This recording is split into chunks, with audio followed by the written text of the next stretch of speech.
මේ වෙලාව වෙනකොට ඇමතිවරු 3 දෙනෙක් රිමාන්ඩ්. පොලිස්පතිවරයෙක් රිමාන්ඩ්. තව ඇමතිවරයෙක් හැංගිලා. ඔය හිටපුවවයි හැංගිලා. එළියට එන්න බෑ. හරිද? ඕකට කාලේ නාස්ති කරන්න ඕන අපි පොලිසිය මහතුරු යොදවලා තියෙනවා. මොන්කට මේ පරීක්ෂණ ටික යනවා. ඉතාමත් හොඳින් මහා අධිකරණේ දාන නඩුව පරදින්නේ නැති වෙන ආකාරයේ සාක්ෂි එකතු කරලා ගොනු කරලා දාන නඩුව. ඉතා ඉක්මනින් ආපුවම වෙන ගේ එයාගේ නෙවෙයි කියලා. දැන් අපි try කරනවා ගේ එයාගේ කියලා ඔප්පු කරන්න. එයා කියනවා නෑ කියලා. හැදුවා නම් හැදුවා කියන්න එපා අප්පා.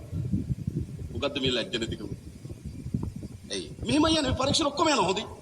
එකක්වත් අත්තරින්නේ. මේ ඔක්කොම හැබැයි පරීක්ෂණ මේ සමහරව පරණ ඒවා පරණ ෆයිල් හොයන්න ඕන. ඒවා තොරතුරු හොයන්න ඕන. සමහර සාක්ෂිකාරයෝ මැරිලා. මේ ගෙදර හදන්න මං හිතන්නේ සල්ලි හරි මොකක් ආපු කෙනාට හොඳටම මේ අංශභාගය හැදලා ගෙදර ඇඳේ ඉන්නේ. මම දන්නවා කෙනෙක්. එයා සාක්ෂිකරුවෙක්. එයා ගේන්න විදියක් නැහැ. අර සමහර අය මිය ගිහිල්ලා. එහෙමත් තියෙනවා. දැන් තාජුන්ගේ ඝාතනයේ වෛද්‍යවරයා මිය ගියා.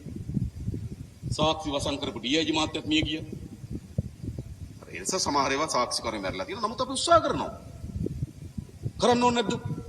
මතක තබා ගන්න.